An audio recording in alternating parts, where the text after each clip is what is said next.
Hey, how's it going, everybody? It's Rosie here. So, today we're going to follow up on the previous predictions video I made about Wednesday Season 2. Now that we're through the first half and waiting for the second, seems a good time to, just make some more predictions, kind of follow what I predicted in that one, and review the first half of the season just a little bit.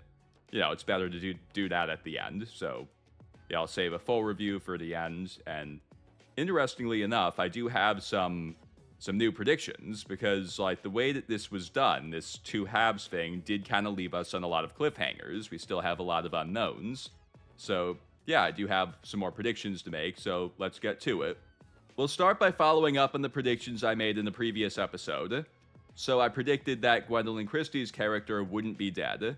So I do deserve some credit for this one, because Gwendoline Christie is going to be back. She's apparently Wednesday's new spirit guide, so she is dead, but really the prediction I made, like if you look at the episode, was that like my reasoning for like I just can't see Gwendoline Christie being gone. Like I just don't see how that casting makes sense if you're just gonna kill her after one season.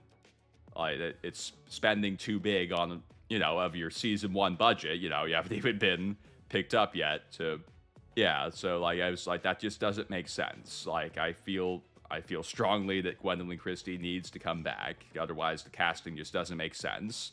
So I deserve some credit there because she is back, but the character is still dead. Yeah, that would have been a hard prediction to make. She's somehow back as a spirit, but yeah.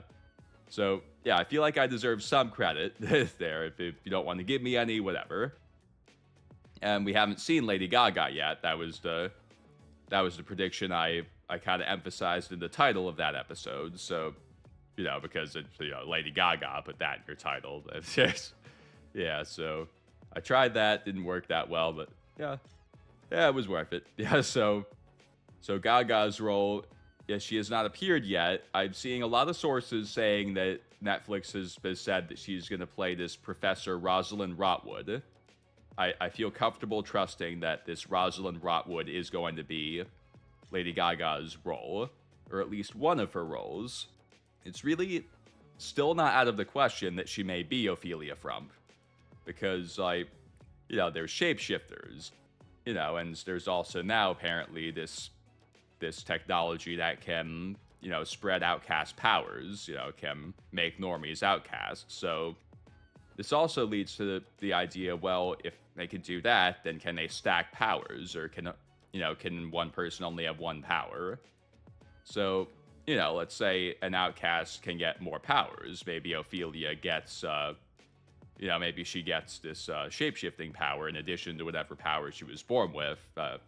Traditionally in Adam's family lore, she's like a plant lady, so that, yeah, they haven't been depicting her at all. We haven't seen what Ophelia looked like, so I'm still gonna lean on that Lady Gaga is going to be Ophelia Frump somehow, because I will talk about it in a minute. A lot of people are plugging that the Lady Wednesday rescued from Willow Hill is going to be Ophelia, but the theories are split between her or Tyler's mother. And I'm leaning more on the latter. I believe that that's going to be Tyler's mother, which we'll talk about in just a bit. So Willow Hill has been experimenting on the outcasts. All right, so who are some likely candidates? Well, like I was just saying, Tyler's mom. That's kind of what's begging to happen here, is Tyler's mom is in there. And that's probably her, the woman that Wednesday rescued. So her name in the show is Francoise Galpin. And yeah, that's probably her.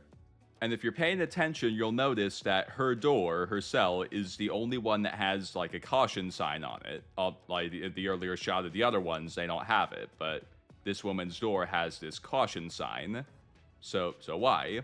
Well, Francois Galpin is a Hyde. That's confirmed in season 1. That's where Tyler gets his Hyde powers from. So yeah, I'm thinking that's her, and the caution sign's there because she's tough. She's a pretty tough outcast.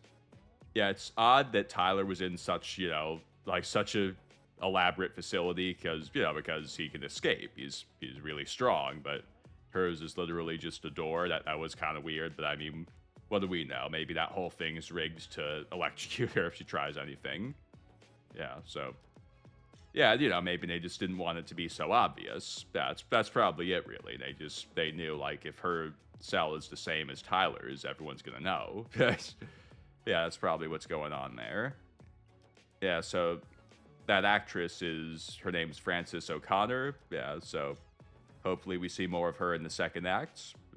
I didn't get much of her from there, but I mean, yeah, she's playing a scared woman. Yeah, look, like the small performance for what it was good. So yeah, hope to see more of Frances O'Connor there. And another thing I'll add is, well, if there's a hide down there, let's say, yeah, that's probably right, it is Tyler's mom. It explains why they didn't put Tyler down in the Lois facility, because they already had a hide. So what's the point? Yeah, like, the idea was almost plugged in the dialogue where Wednesday said this is what Galpin was afraid would happen to Tyler. Well, why didn't it? Because they have a hide down there, and they have Tyler's mom already. You know, and the other theory, of course, is that that's Ophelia, and that I don't think that's right. I think it's for one thing, it's too obvious, and there are other candidates to be Ophelia. Like, yeah, like keep plugging Lady Gaga. Yeah, I think that's more than likely what's going to be right. That Ophelia is going to be, a secret identity of Lady Gaga's Rosalind Rotwood character. So, yep, that's it for that. And we meet the Avian down there. We find out that, the seemingly under-the-radar character is in fact the daughter of, what's his name? It's written here somewhere. Stonehearst. She's a Stonehearst. She's this Avian who started as a normie and got her powers via the Lois experiments. Right, so, yeah, interesting plug there. Gotta say, I didn't see it coming. I really should have, but I didn't. So, yeah, kudos to Tim Burton, Miles Millar, Alfred Goh, whoever was writing that. Yeah, so,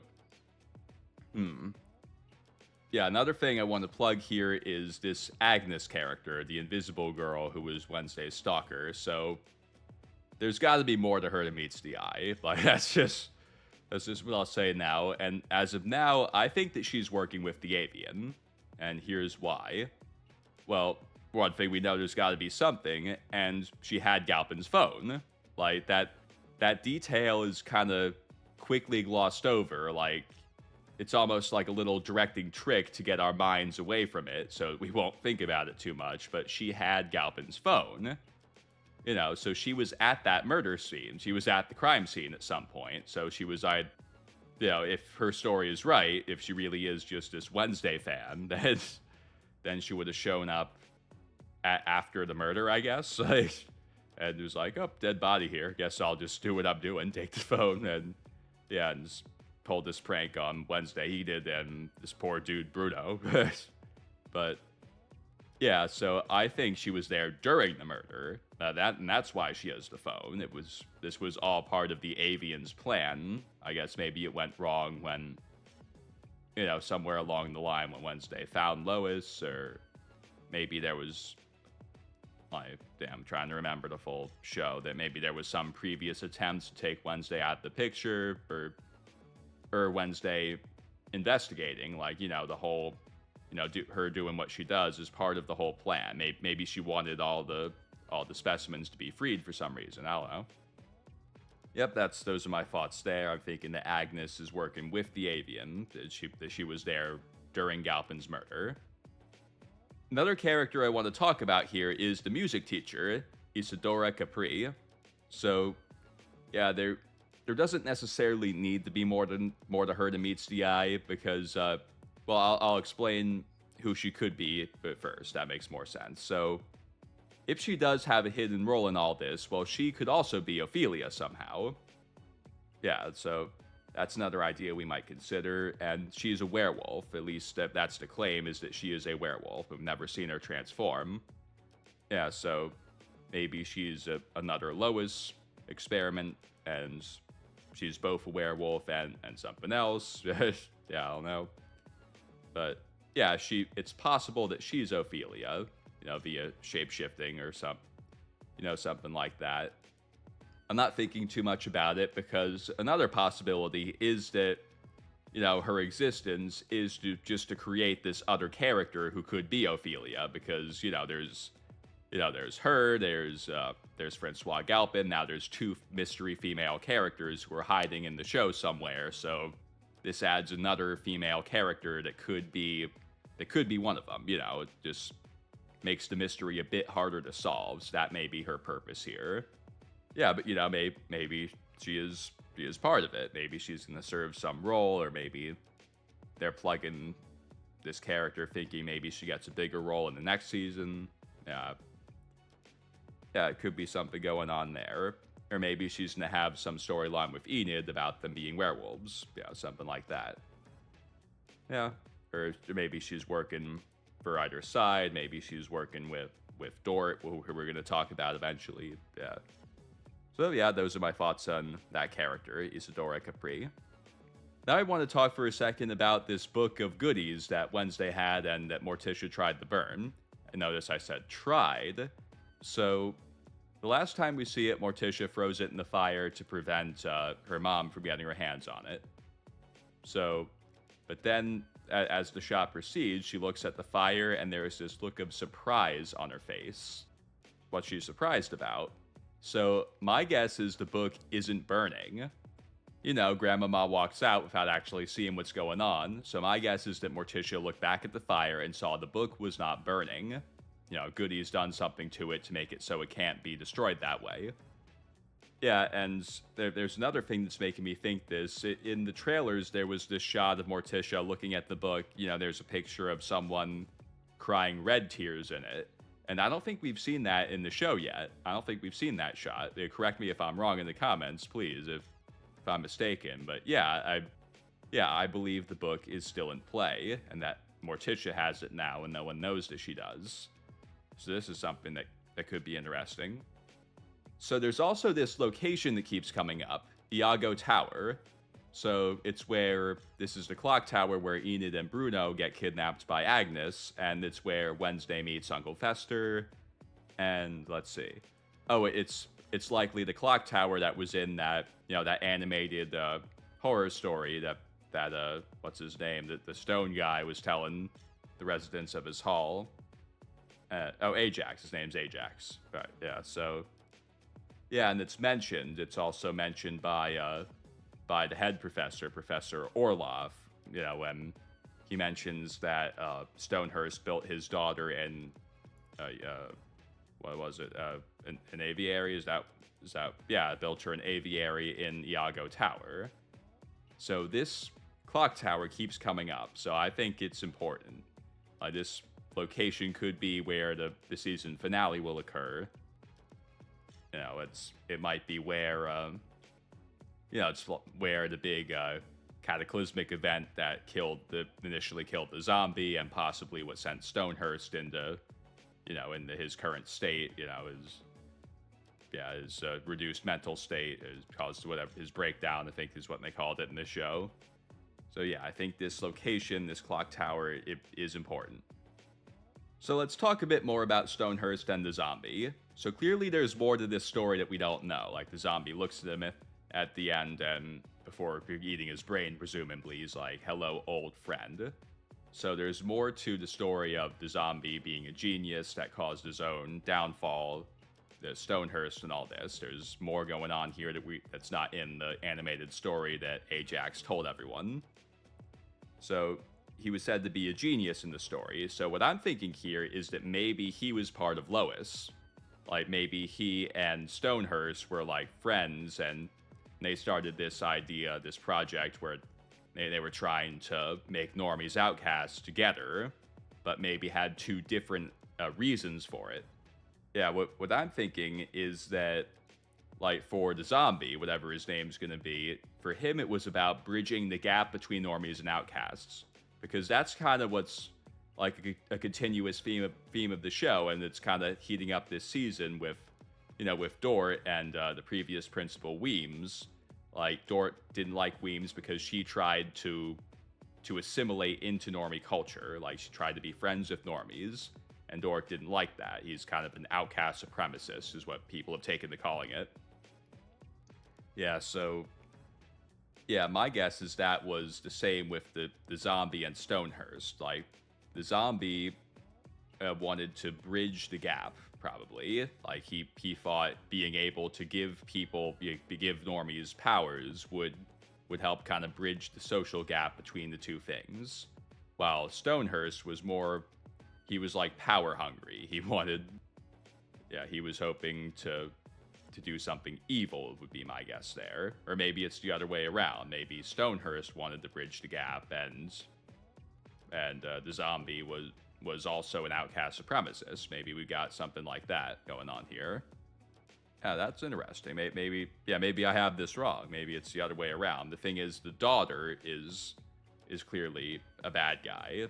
So, experimenting on outcasts and, assuming Stonehearst condones those experiments. Well, maybe he didn't. Maybe it was the daughter that set up the facility that's, like the secret, like, torture chamber. But Stonehearst was more, he wasn't evil about it. It was all volunteers, and he didn't torture or kidnap people. Yeah, I don't know. I mean, he did sign those death certificates, but, maybe there was no other choice because what they were doing was illegal, something like that. Yeah, but that's what I'm going with. I believe the zombie and Stonehearst started Lois together. That's how they're friends. That's the connection between them. And now let's talk about Dort. So what's Dort up to? Honestly, I'm not sure of this. So if you have ideas for this, please let me know in the comments. So his thing is he wants to return Nevermore to its former glory, but why? Like just for the sake of it, just outcast supremacy, what? Does he have some ulterior motive? I don't know. And he's a pyro. He can manipulate fire, right? And like I said, he didn't like Weems because she tried to fit in with the normies. So, yeah, he's like the inverse of that. He wants outcasts and normies separate. Another interesting tidbit that was thrown in there that a lot of people have glossed over is he disbands the Nightshades and all secret societies, presuming that there's more. So my guess is that's going to have a deeper meaning. That's going to be important for something. Like, why did he really disband specifically the Nightshades? That's really what's going to matter. So an idea I'll throw in is maybe when he was a student at Nevermore, he wanted to be a Nightshade, but the established members, that was maybe Morticia and Ophelia, and Weems was a Nightshade, wasn't she? I think she was. So maybe he just didn't get in. And that's an idea that's kind of plugged with Enid when she says that she wants to be a Nightshade, but she hasn't gotten in yet for some reason. So maybe that's kind of what's going on with Dort, is he felt he was passed on and shouldn't have been for the Nightshades. He felt like a loser. It's understandable, isn't it? Yes, especially for outcasts, and I just wanted to be in the cool kids club. So it's some kind of spite kind of deal going on there. Also, there's this other idea I had, is that maybe he's using their secret HQ for something, and to have that hidden area. Like maybe he's hiding something down there. So yeah, that's something to keep an eye on, because we haven't seen that place yet, have we? We've not seen that in the show. And there is that secret passage in his office that we saw, so maybe that connects him to there somehow. Right? And given his age, he may have ties to the zombie and Stonehearst. Maybe he was a student there when they were doing their thing. Yeah, Stonehearst was a professor, wasn't he? They said he was a professor there, but a normie. Maybe the zombie was like an aspiring student or something, that kind of deal.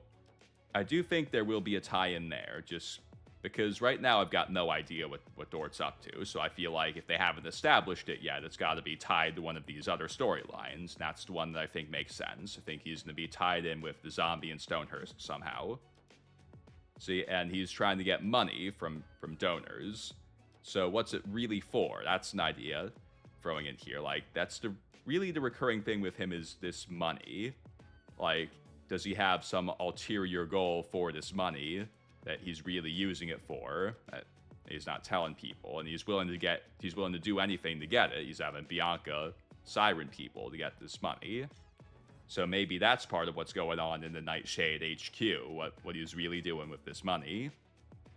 The only idea I can really form is that maybe he wants to finish whatever the zombie was trying to do in Iago Tower, but that's too public a spot, so he's using the Outcast HQ right now.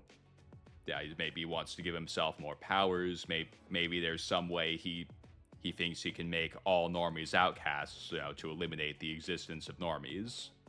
And that's a fitting antagonist thing. Every villain sees themselves as the hero, at least good ones, so maybe he believes that by making all the normies outcasts, he's like doing a good thing because, he's not killing them, he's giving them powers, and he's bridging the gap in his own way.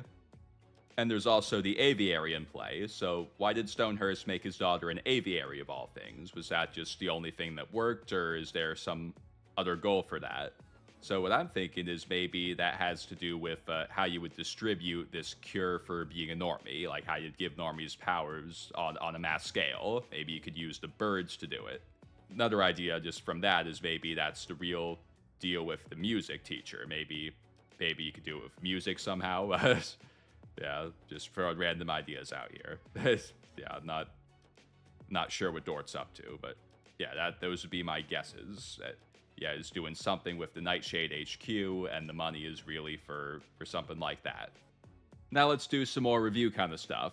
So they've done a lot with the bigger budget. When you go into season 1, you're happy to be there, but you're like, your goal is to get picked up, but you leave it all out there, try your best to make the show as good as it can be with your limited budget. Then in the event you get picked up, you really take it to the next level.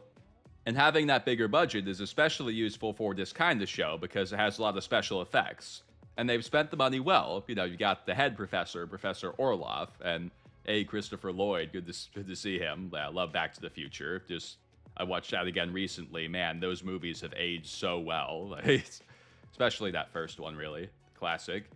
And I didn't know. I was never a huge Addams Family fan, but apparently he has played Uncle Fester before, so he's a classic casting there. Yeah, that's neat, having him back in this new Addams Family TV show kind of deal.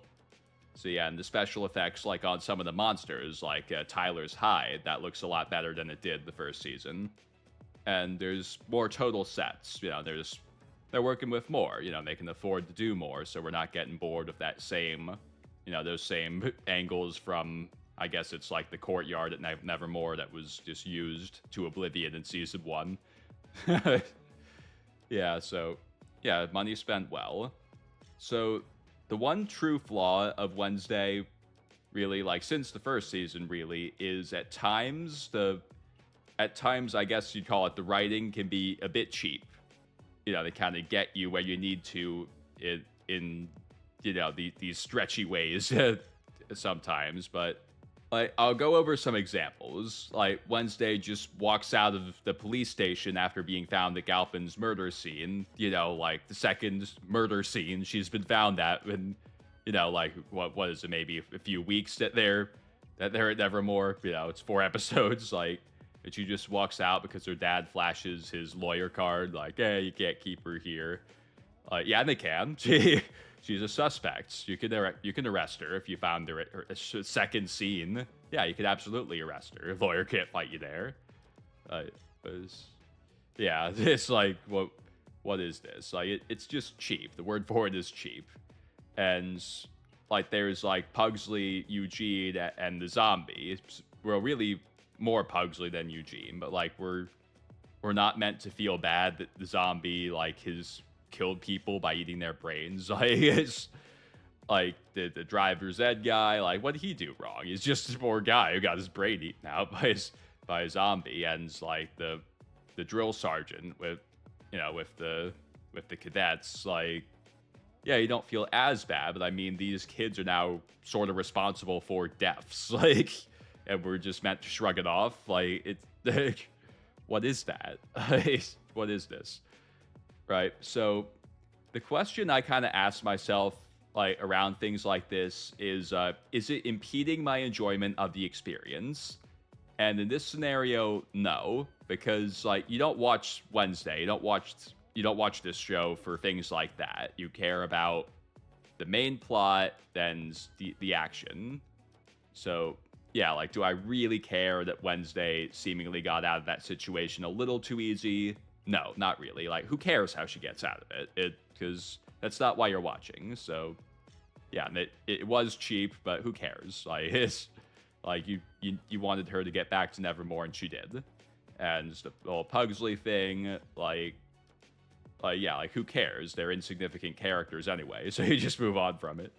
But, yeah, like, it's there, but, like, it doesn't impede my enjoyment of the show, so I'm not going to deduct, endless points for it. Like, I'm some kind of mean teacher you had back at school. I'm just, yeah, it is what it is. I acknowledged it, but whatever.